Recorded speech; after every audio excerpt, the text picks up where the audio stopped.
Inilah mertua menantu Aku dong. Kita hari ini kedatangan koordinator sekolah. Ya betul ya, kelihatannya masih muda, yang ini masih muda ya. Dua-duanya nih masih muda. Tapi ternyata mereka ini adalah orang yang sempat mengubah sekolah, yang katanya sempat hampir bangkrut ya. Sempat masalah, tapi ternyata ada keajaiban yang Tuhan tolong di situ. Dan mari kita dengar ceritanya ya. Kita kenalan dulu langsung kepada perempuan dulu lah ya. Iya. Ladies first ya. Iya. Oke, silakan bisa kenalkan siapa nama, kemudian sekarang memegang sekolah apa ya. Itu Dan sekolahnya apa tuh? Promosi juga boleh ya. Promosi juga boleh ya. Beda jauh-jauh kan sekolahnya? Jauh-jauh. TK, SD atau apa ya, tolong dipromosikan. Silakan. Oke, nama saya Ditya Primasti. Saya sekarang memegang salah satu sekolah di Jakarta Barat, namanya Samaria Kudus, itu ada di daerah Meruya. Kami ada TK, SD, SMP, dan SMA. Nah, jadi kalau Bapak Ibu yang menonton hari ini mungkin masih mencari sekolah untuk anak-anaknya, boleh daftarkan di sekolah kami. Cucunya, ponakan. Oh boleh, ya. Cucu, ponakan. Ya, pokoknya Iya. semua Kelebihan sekolahnya apa nih? Ini sekolah Kristen pastinya, yang di dalamnya pasti kami akan membuat banyak sekali kegiatan yang anak-anak itu takut akan Tuhan yang pertama. Amin. Dan kami juga mengadopsi, karena dulu saya belajar tentang Project of Entrepreneurship, maka di dalamnya juga ada, kebetulan sekarang kan inline sama program pemerintah. Betul sekali. Nah, itu ada di dalamnya juga. Keren. Jadi nggak cuma belajar ya, Betul. tapi Iya. ada nilai-nilai rohani yang ditanamkan kuat di dalam anak-anak. Sama ini. entrepreneurship. Entrepreneurship. Bisa kerja. Bisa kerja, Bisa cari bisa public speaking ya. Itu yang lebih penting karena 80% dari pelajaran ya, artinya matematika, fisika, geografi sebenarnya kurang ya terpakai pada waktu kita kerja. Iya, betul. Dan yang lebih terpakai pada waktu kita kerja adalah karakter, public speaking, bagaimana interaksi dengan manusia. Karena itu banyak orang tua yang salah dan memikirkan pentingnya yang namanya material pelajaran ya. Padahal material-material tambahan itu seringkali lebih penting. Nah, sekarang kita yang muda yang berkarya, Evan. Oke, itu boleh menerangkan? Iya. Shalom, nama saya Evan. Saat ini saya sedang pegang sekolah di daerah Jakarta Utara. Satu ada di Depok, satu di Cilincing, satu di Pulau Gebang, satu di Tanah Merah. Banyak banget deh, luar biasa. Dan puji Tuhan memang sekarang kami sudah sedang ingin mencoba buka lagi di daerah Kelapa Gadingnya sendiri gitu. Dan memang kita udah ada sekolah di situ, cuman kita kerjasama dengan sekolah lain. Jadi kita mau coba berdiri sendiri di sekolah sana. Dan buat orang tua, bapak ibu yang nonton episode ini yang punya anak atau rumahnya dekat daerah Jakarta Utara, boleh banget daftar kita. Kita ada dari Boleh TK. juga Depok loh ya. Depok juga ada. Depok ada, Cilincing Depok, juga ada. Cilincing. Kita sering mampir ya. Iya, sering mampir. Kita terdiri dari TK sampai SMP. Semuanya di Semuanya. 4 tempat ini. Di 4 tempat, iya. Ya, kalau ini 4 sekolah ini menekankan apa nih? Kurang lebih sama. Yang kita prioritaskan adalah bagaimana karakter anak-anak, dan yang paling penting anak-anak ini bisa takut akan Tuhan. Luar biasa. Kita tekankan di situ. Oke, sembari nanti boleh ambil makan Minum, dan boleh minum ya. Saya mau tanya nih, katanya ini kan sekolah-sekolah yang dalam tanda kutip menerima orang-orang yang tidak mampu, ya, menerima mereka murid-murid yang mungkin agak bermasalah, ya. Bagaimana nih soal biaya? Karena kan hari ini semua tambah mahal, guru-guru juga sebenarnya UMR cukup tinggi. Ya, bagaimana nih kalian bisa survive? Sedangkan menurut data ada lebih dari 30% sekolah tutup. Karena tidak bisa membiayai dan tidak bisa istilahnya survive dengan keadaan yang semakin menuntut ekonomi.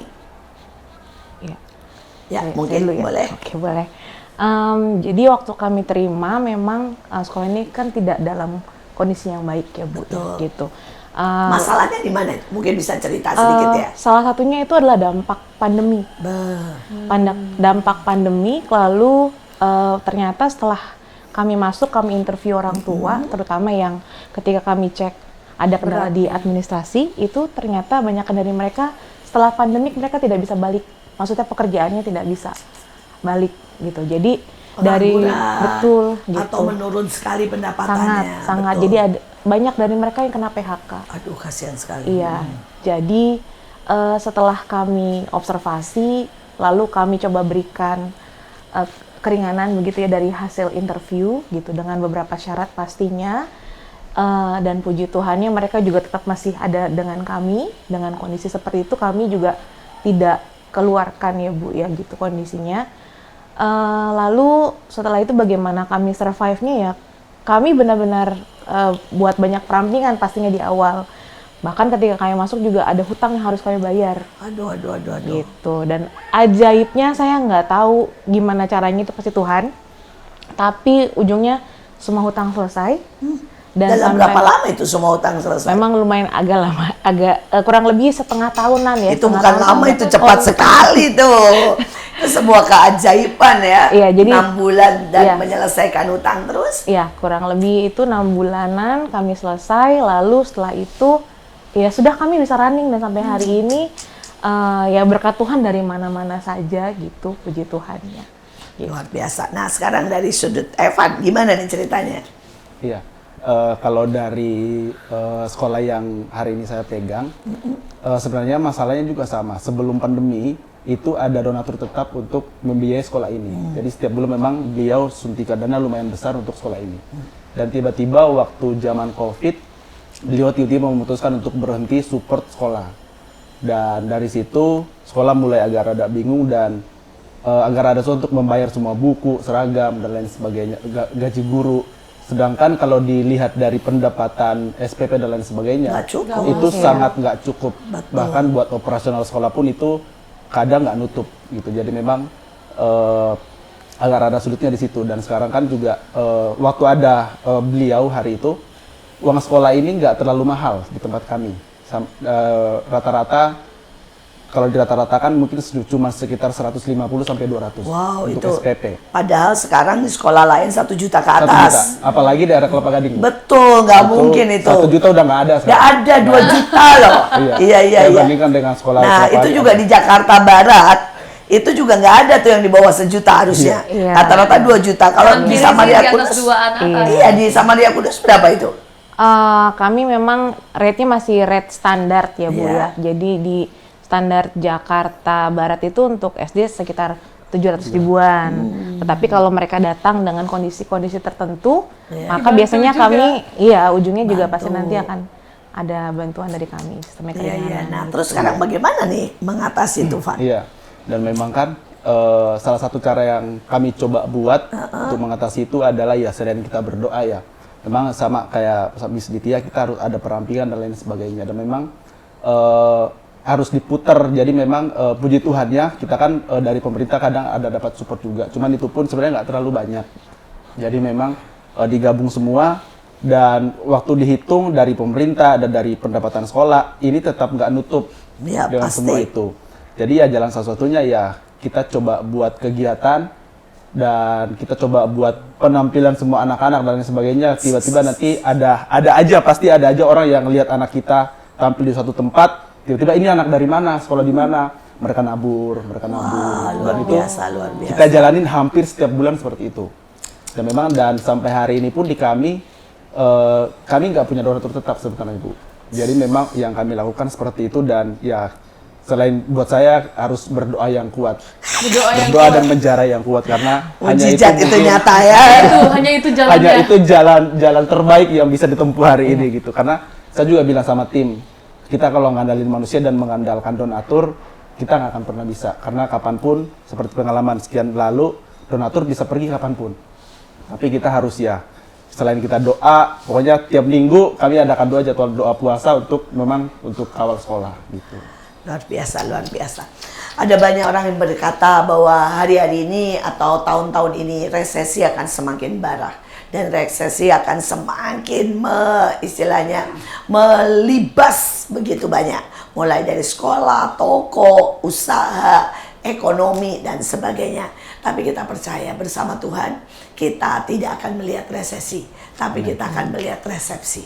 Karena selalu ada jalan, karena Dia adalah jalan, kebenaran dan hidup yang akan membuat mujizat demi mujizat. Nah, sekarang kami mau dengar nih, pernah nggak mujizat yang sangat nyata yang kalian alami? Sudah Ya, terbisit gitu mungkin. ya mungkin nggak usah juga dalam keuangan ya. Bisa itu soal keuangan, soal guru, soal murid, apa mujizat yang pernah kalian rasakan? Kalau saya banyak sekali ya Bu ya. Wah. Masuk waktu itu kalau nggak salah pernah sempat ketemu ibu atau Pak Joshua, saya lupa ya. Jadi ditanya gimana, terus saya cuma jawab nggak bisa melakukan hal yang lain kecuali dimulai dari Tuhan gitu. Jadi waktu pertama kali saya masuk itu sudah langsung terima banyak sekali ya. Jadi ada tiba-tiba kami mau dituntut. Hah? Ya. Soal apa? Baru mulai ya. Betul, baru mulai. Wah, ini kalau Baru boleh cerita mulai. sekali sedikit itu tuh Iya. soal apa ini? Jadi karena kami mau cek keuangan, jadi kan kami keluarkan surat. Nah, itu suratnya hanya untuk cross check sebenarnya, bukan untuk menegaskan bahwa oh Bapak Ibu berhutang. Nah, kami kan tidak punya record yang cukup baik di keuangan ini. Jadi ketika kami lakukan itu ternyata mungkin ada miskomunikasi sehingga beberapa orang tua mulai mencari LBH. Ya Begitu. Jadi saya sampai ditelepon dan saya yang terima teleponnya kebetulan. Lalu ya sudah nggak ada cara lain Bu kecuali kita berdoa gitu. Jadi saya berdoa dan ternyata tuntutan itu pun selesai. Tapi tidak selesai di situ, ada lagi kasus yang lain berhubungan dengan dinas pendidikan. Ya, lalu itu ada apa sistem yang kami kurang lalui gitu ya. Ini bergantung sama kelulusan anak hari itu. Dan seharusnya tidak bisa sama sekali untuk anak yang kami lulus ini mendapatkan nilai sesuai yang harus. Jadi ada sistem yang kalau kami lapor harusnya tuh ada feedback balik gitu ya. Nah, feedback baliknya kami ke-skip nih Bu. Gitu. Jadi memang awalnya memang ya dari kami Baru ditata ulang lah ya. betul. Jadi saya juga kebetulan kan lagi belajar begitu. Nah, saya pastinya yang pertama minta ampun sama Tuhan. Lalu yang kedua itu saya cuman datang ke dinas pendidikan, saya doa keliling, mau tidak mau. Saya doa keliling, saya ajak puasa yang mau puasa sama saya. Lalu tiba-tiba saya datang sambil saya declare, saya bawa semua data, kesalahan yang kami buat juga. Lalu ketika sampai kami ke dinas pendidikan, ternyata saya ketemu dinas orang yang paling tingginya nih Bu. Malahan gitu, harusnya nggak bisa ketemu sama sekali. Lalu saya masukin semua dokumen saya dan ajaibnya Tuhan, dokumennya diterima. Harusnya sudah tidak boleh sama sekali dan anak itu lulus dengan nilai yang seharusnya Bagus. Luar diterima. biasa, luar biasa. Jadi ya Selalu Tuhan ajaib. buka jalan ya. Iya. Dimana kita lihatnya rasanya udah nggak mungkin nih. Jalan udah ketutup. Tapi memang namanya adalah jalan kebenaran dan hidup. Betul. Jadi selalu di mana tidak ada jalan, kita merendahkan diri, Iya. puasa pasti ada jalan. Dia buat jalan. Ajaib sekali, ajaib. Nah sekarang dari Evan, kesaksian apa nih? Ya kalau dari sekolah kami, mungkin saya cerita dari awal sekolah ini ya Bu. Memang sekolah ini kan dimulai dari dua pasangan yang mereka dapat visi dari Tuhan untuk mendidik dan menyekolahkan anak-anak bangsa Indonesia. Karena mereka lulusan dari Amerika, tapi waktu mereka mulai buka sekolah ini pun awalnya itu mereka buka di Tanah Merah, daerah Kelapa Gading. Ya itu daerah miskin ya. Itu daerah sangat miskin. Itu dimulai sekolah ini dimulai dari PAUD dan itu numpang di musola hari itu. Numpang di musola untuk bikin. Wah hebat sekali ya. Sekolah Kristen numpangnya di musola ya. Betul, Hebat, numpang hebat, di musola. hebat. Dan puji Tuhan dari situ berkembang itu sekitar tahun 2016, 2018 berkembang. Akhirnya karena murid banyak, jadi kita harus pindah tempat. Carilah tempat, ketemulah satu tempat lagi di Tanah Merah. Nah, seperti yang kita tahu kan Tanah Merah ini adalah tanah yang tidak bertuan. Betul. Semuanya nggak ada sertifikat. Akhirnya hari itu murid ada sekitar 300 murid, SD dari TK sampai SD. nggak bisa ikut ujian, kelas 6-nya nggak bisa ikut ujian. Akhirnya dari pengurus sekolah coba lapor ke dinas bilang nggak bisa, kalau mau harus ada izin. Ini kan Coba nggak urus ada izin, tempatnya, nggak ada apanya. kita mentok lagi Bu, karena harus ada sertifikat tanah. Betul. Di sekolah itu harus ada sertifikat tanah, dan ini nggak ada sertifikat, nggak dikasih izin. Akhirnya coba jalan, carilah sekolah. Dari dinas menyarankan, coba cari sekolah yang sudah ada izin. Akhirnya kita cari sekolah, ketemulah satu lagi sekolah di daerah Kelapa Gading. Namanya sekolah Tunas, itu kita numpang cuman kelas 6 untuk ujian. Setelah selesai kelas 6, dari dinas bilang, jangan cuma kelas 6, semua harus masuk ke sana. Karena kebetulan, puji Tuhan, sekolah ini udah tutup, jadi udah nggak ada murid. Tapi ada sekolahnya. Tapi ada sekolahnya. Dan Ada mereka nggak punya bangunannya. murid. Ada bangunannya. Wah, ajaib. Dan mereka nggak punya murid. Kami datang, negosiasi, Pak, kami punya murid 300, boleh nggak masuk? Oh ya sudah, kami udah nggak, murid mereka hari itu sisa 15. Dari kelas 1 sampai kelas 6, udah masukin semua. Puji Tuhan hari ini muridnya udah sampai ratusan ada di sana. Itu anak-anak dari kami. Ajaib, Itu sekolah yang di Tanah Merah. Cerita yang menarik di sekolah yang Cilincing, sekolah Cilincing juga sama. Kisahnya adalah sekolah ini berdiri di atas tanah milik TNI Angkatan Darat. Waktu berdiri di situ, dari pihak TNI Yang berkata, gede, yang dikencing yang besar. yang gede. Ini tanah ini nggak bisa digunakan untuk sekolah, Iya. kecuali kampus. Kampus masih bisa, tapi sekolah nggak bisa. Jadi secepatnya kalian harus keluar dari sini. Yang punya sekolah pun hari itu udah bingung mau seperti apa. Tapi saya bersyukur ya, ibu dan bapak ini, terutama ibunya punya iman yang menurut saya iman yang rada gila juga sama Tuhan. Iman memindahkan Iman gunung memindahkan ya. gunung. Beliau nggak punya duit hari itu, nggak punya duit sama sekali. Jalan keliling cari tanah Bu, cari tanah keliling, ketemulah ada beberapa titik tanah. Tiba-tiba ada orang yang telepon, datang ke beliau dan bilang, aduh saya lagi cari tanah buat gudang. Hari itu ada salah satu pengusaha datang ke beliau, cari tanah buat gudang.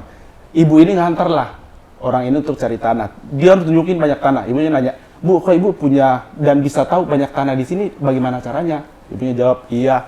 Kami sekolah jalan untuk mau bikin sekolah karena kami harus keluar dari tempat yang sekarang.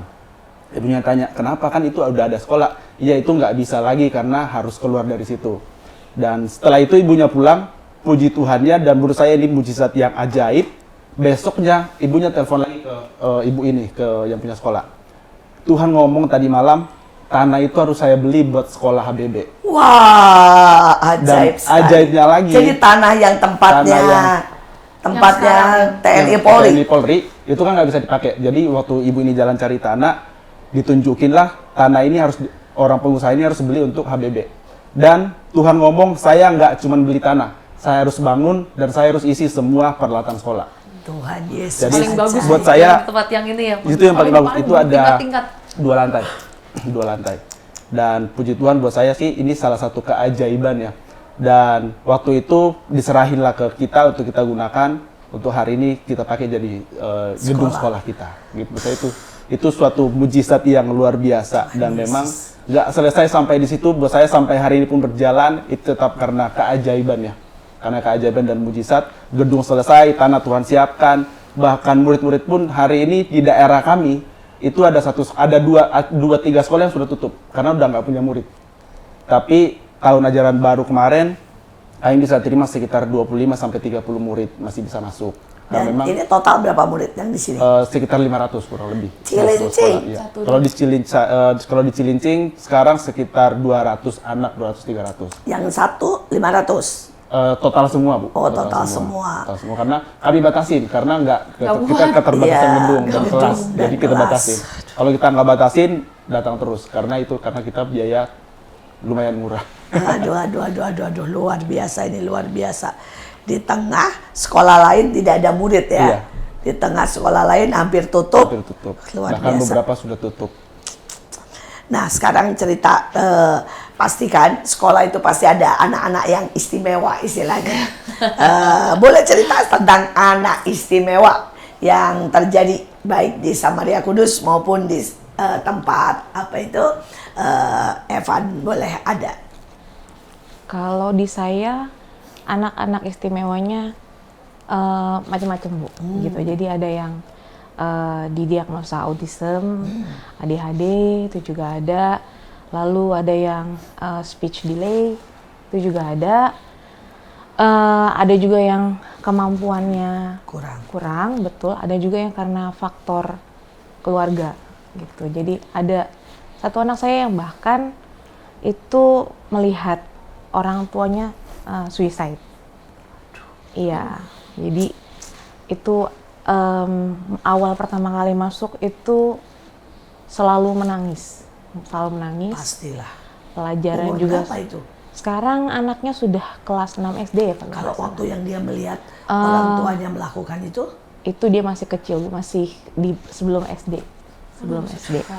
Iya. itu traumanya akan sangat Betul. mengerikan. Ya, jadi memang sekarang anaknya sudah lebih ceria, tapi mungkin memang kalau untuk kemampuan akademisnya memang masih kurang. Ya, jadi dia di bawah standar sama teman-temannya yang lainnya gitu. Lalu ada anak-anak kami juga yang didiagnosa autism, tapi sangat bagus bermain keyboard, sehingga dia hari ini melayani juga di ibadah-ibadah. Kita kan punya ibadah untuk anak-anak, nah dia melayani juga di situ juga gitu. Jadi macam-macam background. Luar biasa. Bagaimana Van? Di tempat itu ada nggak anak-anak spesial yang selalu menjadi pokok doa, tapi juga keajaiban ya? Iya, tempat saya karena ada yang saya lihat di sisi ada juga, cuman nggak terlalu menonjol. Yang menonjol ini yang di Tanah Merah sama yang di Pulau Gebang. Nah, kalau yang di Pulau Gebang, sebenarnya anaknya memang berkebutuhan khusus. Tapi hari itu ceritanya kita lagi upacara. Dan biasanya kalau pemimpin upacara kan, kepada Sang Merah Putih hormat, ya, gerak. Jadi anak ini hari itu, kepada Sang Merah Putih hormat, gerak. Dia tiba-tiba, Allahu Akbar gitu dia. Memang hari itu agak rada lucu dan semua temannya jadi ketawa. Tiba-tiba dia dari belakang, Allahu Akbar. Terus setelah dari situ gurunya kita panggil, coba dididik. Dan puji Tuhan hari ini bukan Allahu Akbar tapi haleluya. Dia diganti lagu. Dia ganti lagu. Ini memang berkebutuhan khusus. Dan memang anak ini waktu masuk orang tuanya pun udah nggak bisa ngapa-ngapain. Orang tuanya udah angkat tangan. Kayaknya udah nggak bisa didik karena tantrum dan lain sebagainya di situ. Tapi setelah masuk ke kita, tiba-tiba anak ini bisa dengan diam, dengan tenang. Kalau ada pelajaran bisa tenang dan bisa ngikut dengan baik. Dan kalau di sekolah yang satu, ada lagi satu anak yang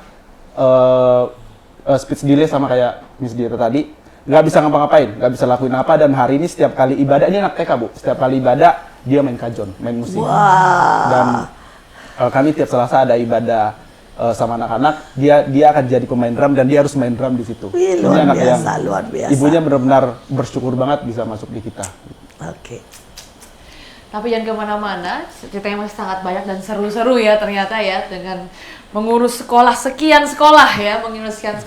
Nah, tetap stay tune di MMA. Inilah MMA, mertua menantu, akur dong.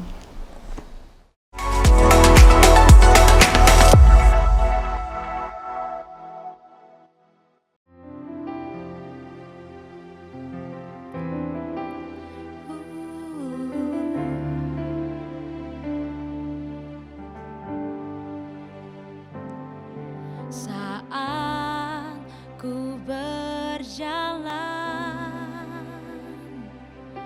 kasih-Mu menerangi langkahku.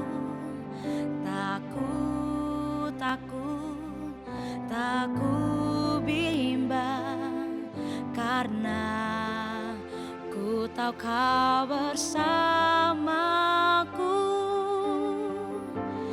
Kau lebih tahu yang terbaik bagiku. Kau lebih sanggup pulihkan hidupku. Ku berserah, ku percaya hanya Yesus penolong yang setia.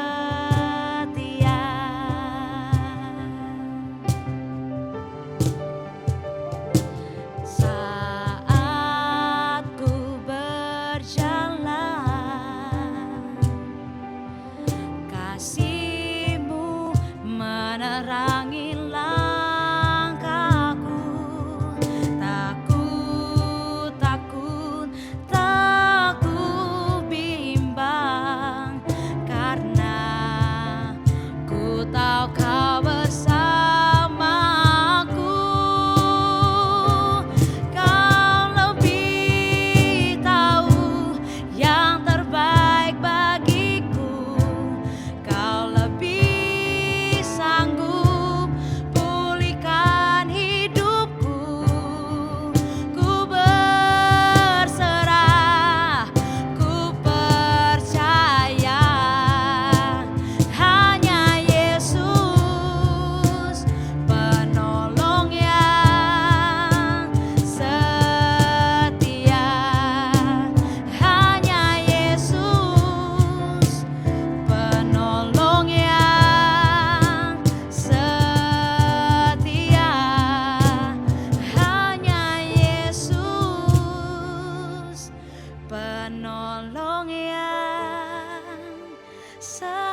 lagi di MMA, Mertua Menantu. Akur dong. Kita masih dengan Evan dan Miss Ditya ya, dengan koordinator sekolah HBB dan Samaria Kudus. Mungkin tadi sudah sama cerita ya, bagaimana ternyata Tuhan menolong dari keterpurukan, ternyata Tuhan bisa berubah menjadi sesuatu yang ajaib.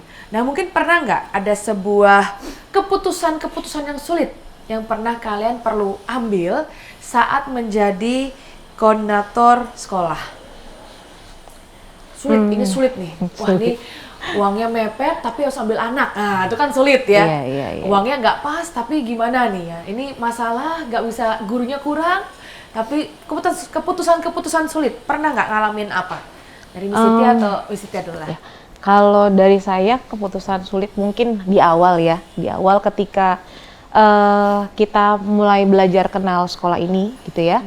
Kenal sama guru-gurunya dan sebagainya. Lalu dengan melihat kenyataan sekolah ini seperti apa, ada langkah-langkah yang harus diambil dan itu berdampak banyak sekali, terutama ke guru-guru, gitu. Karena ketika kami lihat, kami harus petakan, lalu kami buat kebijakan. Nah, kebijakan itulah yang mungkin ada guru-guru yang tidak bisa terima juga dan mereka memilih untuk mencari tempat lain karena tidak sesuai dengan kebijakan-kebijakan yang harus kami jalani. Nah, hari itu bukan keputusan yang mudah karena juga mereka yang ada di dalam dan memutuskan untuk keluar itu juga mereka yang sudah lama juga di sekolah itu. Jadi ketika kami terima memang posisinya sudah banyak yang mereka bekerja lebih dari 10 tahun. Waduh, Gitu. lama banget ya. Iya. Dan sudah setia menemani anak-anak murid juga. Tapi ketika keputusan itu harus diambil dan mungkin belum sejalan dengan kami, yang keputusan yang harus kami ambil, maka guru-guru tersebut mengambil langkah untuk mencari tempat yang lainnya, begitu. Itu nggak gampang pastinya. Dia pasti nggak gampang. Dalam hidup ini nggak mungkin kita menyenangkan semua orang. Ya, kenyataan setiap kali keputusan, bahkan orang yang paling baik, bahkan Tuhan Yesus loh, ada banyak yang nggak suka. Jadi kalau kita dalam hidup ini pengen buat semua damai dan menyenangkan semua orang dan diterima oleh semua orang, kenyataannya itu tidak pernah terjadi. Tetapi dari peristiwa ini kita belajar bahwa pilihan sesusah apapun ada plus dan minusnya, memang harus diambil. Dan kita percaya Tuhan yang akan memegang tangan kita dan Tuhan yang membantu untuk kita membuat keputusan. Ini adalah kesaksian-kesaksian yang luar biasa. Setiap hari ada tantangan, tapi setiap hari ada mujizat ya. Setiap kali menghadapi anak-anak yang bermasalah, pasti ada guru juga yang bermasalah biasanya. Ada. Tapi setiap kali kita melihat hikmat Tuhan dalam setiap keadaan. Apapun dalam hidup ini, dalam pekerjaan, dalam pelayanan, dalam rumah tangga, dalam memilih jodoh, mari libatkan Tuhan. Gak ada ya tempat yang kita berkata gini, ini semua lurus dan ini semuanya aman, atau ini semuanya enak-enak saja. Setiap tempat, setiap bahkan istilah saya setiap hari, setiap menit ada sesuatu yang harus kita angkat, kita doakan dan kita selesaikan. Tapi mereka adalah contoh bahwa mari hadapi bersama Tuhan. Nah sekarang dari pihak Evan, apa keputusan yang pernah kamu ambil yang ya ada resikonya pasti, ada juga mungkin pengorbanan yang harus diletakkan, tapi kita percaya bersama Tuhan kamu bisa hadapi. Salah satu keputusan tersulit adalah ini baru saya alamin sekian bulan yang lalu. Kebetulan sekolah yang kami ajak kerjasama waktu itu, singkat cerita tahun lalu ada masalah di sekolah tersebut dan kami dipaksa dan diminta untuk keluar dari tempat itu. Kami harus keluar. Kalau mau tetap stay di situ harus bayar, dan bayarnya menurut saya nggak sedikit. Kami harus bayar sekitar 100 juta harus bayar di situ kalau mau tetap stay di situ. Dan itu pun kalau mau stay cuma bisa sampai 6 bulan. Wow. Dan ini menurut saya ini keputusan yang beratnya Murid adalah kan di situ semua. murid kita di situ ada sekitar 115 murid kita di situ yang di Tanah Merah. Kalau menurut saya yang beratnya adalah kalaupun kita pindahkan anak ini mau kita bawa kemana? Betul. Kalau kita Kalau mau terlalu jauh juga anaknya nggak bisa. Anaknya nggak bisa. Kalau kita stay harus bayar sekian, kita nggak punya. Dia Betul. mepet ke punya. Menurut saya ini agak rada berat. Dan kasusnya. cuma 6 bulan. Dan cuma 6 bulan. Dan hari itu kami pulang, kami doa, dan kami coba datang ke dinas, negosiasi dan lain sebagainya. Pak, bagaimana Pak? Kami harus bayar sekian, dan memang agak rada berat ya bayar segitu di kondisi yang sekarang. Tapi puji Tuhan hari itu akhirnya saya dan tim memutuskan, sudah kita tetap memilih stay dan kita belum punya duitnya hari itu untuk bayar. Kita stay aja. Kita ngomong ke pemerintah, kita ngomong ke dinas, kita ngomong ke pihak yang satu, kita tetap stay di situ dulu untuk sementara. Dan mujizatnya adalah, dan buat saya tetap jalan Tuhan. Balik lagi sih, doa itu benar-benar punya kuasa banget. Doa itu benar-benar punya kuasa. Buat saya bisa ada itu tetap karena doa lah. Puji Tuhan, waktu kami ke dinas, ada salah satu rekan saya bikin status di WhatsApp di dinas pendidikan. Tiba-tiba ada orang yang tanya, ini ke dinas ngapain? Bikin apa? Ya kami lagi negosiasi untuk gedung dan lain sebagainya. Kenapa? Jadi kami cerita ngalah masalahnya seperti apa, kami harus bayar sekian. Besoknya ibu yang sama dan bapak ini bilang, tadi malam Tuhan ngomong, saya harus nabur lagi ke sekolah kalian. Wow. Persis dengan apa yang kita butuhkan hari itu. Jadi 100 juta tuh ya? 100 juta. Jadi buat saya memang itu hari itu keputusan antara keluar atau stay di situ. Tapi dengan tekad, udahlah kita stay aja lah, hari ini kita punya duit, percayalah sekian tahun lalu Tuhan bisa tolong kita, Tuhan hari ini juga pasti bisa tolong kita.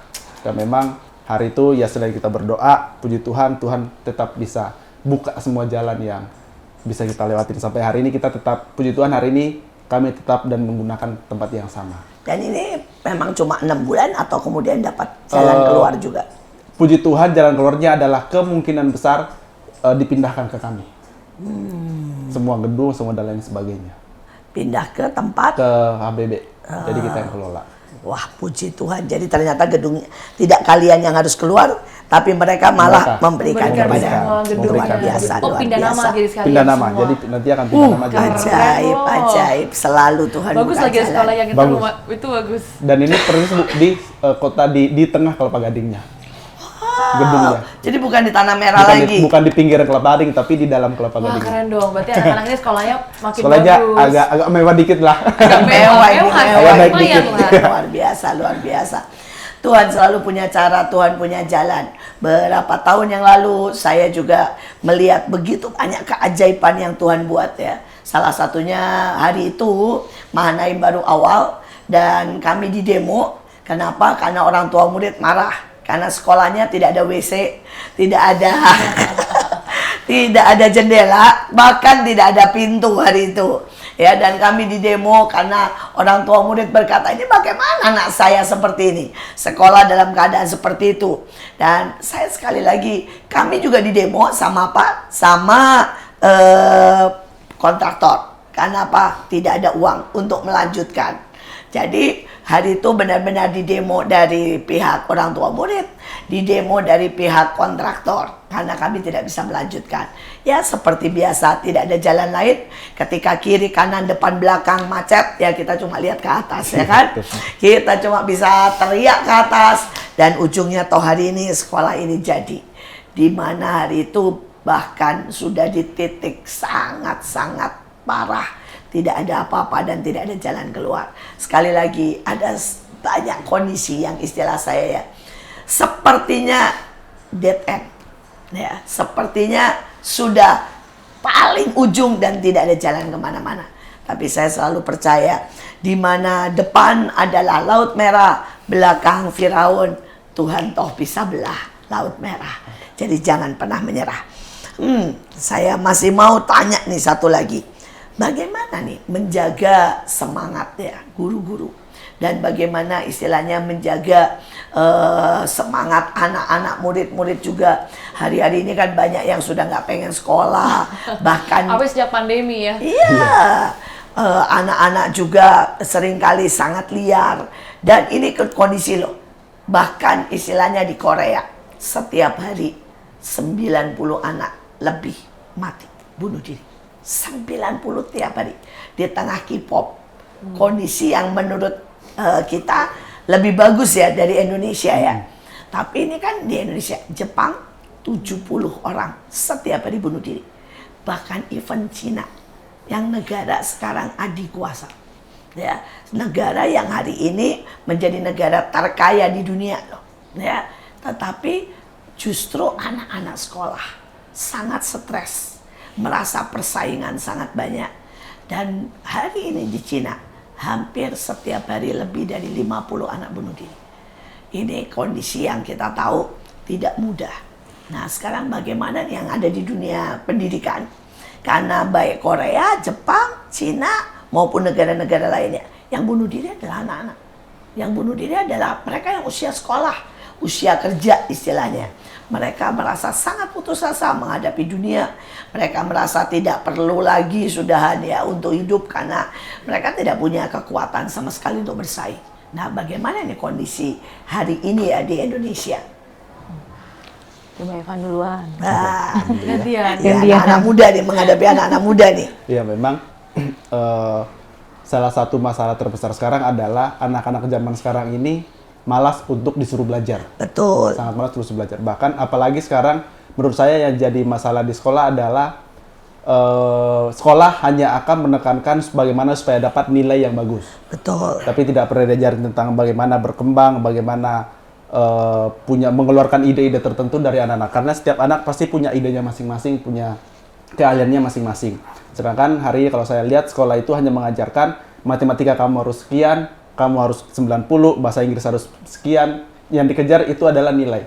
Nah, yang kami lakukan di sekolah kami adalah kami tidak fokus hanya ke nilai, tapi kami fokus seperti yang tadi entrepreneurship dan lain sebagainya. Anak-anak ada hari tertentu kami akan bikin satu kegiatan, anak-anak bisa melakukan apapun yang mereka suka. Mereka bisa jualan, mereka bisa bikin kue dan lain sebagainya.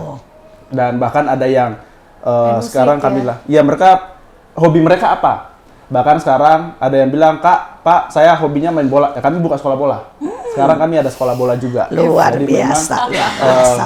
anak-anak ini maunya apa dan mereka sukanya apa. Karena kalau kita paksa coba untuk belajar, dapat nilai bagus, Belum tentu cocok di situ.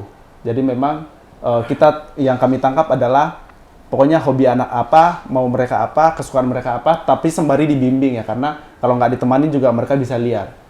Jadi memberi sebuah ruang ya, Memberi sebuah ruang untuk buat mereka. mengembangkan diri just Betul. ya, Iya. siapa mereka Siapa, ya. betul. Oke, luar biasa, itu luar biasa. Dan saya harap ini akan menolong banyak. Saya berharap juga orang tua ya, jangan biarkan dan jangan batasi anak-anak ya, dan harus ini harus itu, harus soal istilahnya ya, kuliah, sekolah, tapi mari beri ruang. Karena setiap anak butuh diterima, butuh mengembangkan siapa diri mereka. Mungkin yang satu suka bikin film, mungkin yang satu suka bikin puisi, mungkin yang satu suka masak, dan itu bisa menjadi salah satu ya pencegah untuk mereka frustasi dan bunuh diri. Biarkan mereka menemukan siapa mereka sesungguhnya. Nah, dari Ibu Aditya nih. Kalau saya kebetulan ini di sekolah ini nyambinya lumayan Bu. Jadi koordinator sekolah, kepala sekolah, guru bahasa Inggris juga. Aduh, nyambi ya banyak nih. Nyambinya lumayan. Jadi, nah ketika saya berdiri sebagai kepala sekolah, saya coba eksplor guru-guru saya. Jadi ternyata ada guru saya yang melek teknologi banget nih.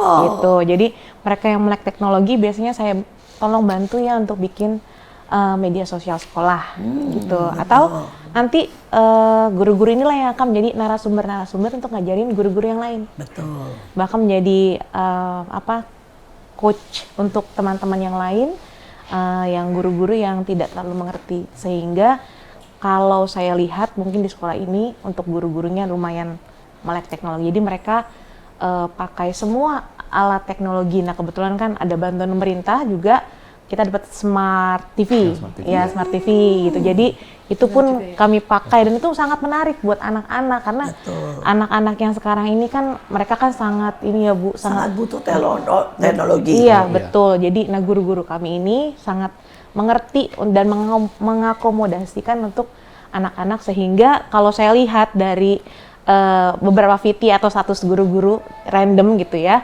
itu saya lihat anak-anak sangat excited di dalam pembelajaran gitu karena mereka menggunakan segala macam pengetahuan mereka tentang teknologi. Jadi itu salah satunya. Lalu untuk murid-murid sendiri saya sama sebenarnya seperti Evan juga, kita fasilitasi untuk anak-anak terutama kalau anak-anak SD itu kebetulan banyak sekali yang suka futsal, bahkan sampai sama ya, ceweknya bola juga, ya. bahkan sampai ceweknya juga. Dan itu iya, di kami itu beberapa dari mereka memenangkan pertandingan. Sekarang sih masih kayak sparring antar sekolah, dan ada sekolah-sekolah yang lumayan Bu di daerah Jakarta Barat ketika dibuat sparring dan kami menang. Jadi kan artinya kan Sekolah anak-anak futsal ini, bisa nih ya. iya betul, futsal yang di SMP juga sama. Lalu kami juga ada ekskul e-sport game gitu. Jadi Lucu banget. mengakomodasi anak-anak yang mereka suka tapi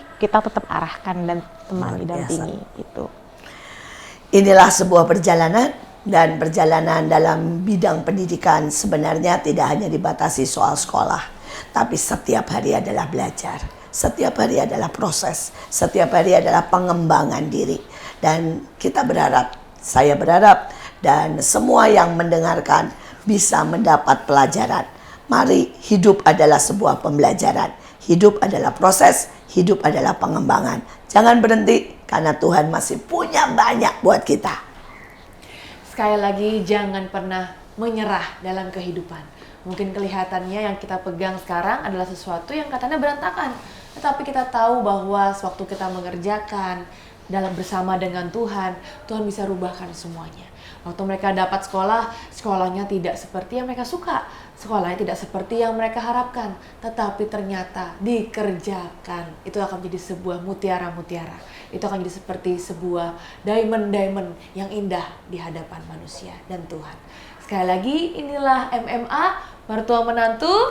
Akur dong. Jangan lupa untuk like, komen, dan subscribe YouTube kita Asia Zara, dan juga stay tune untuk episode-episode selanjutnya. Sampai jumpa.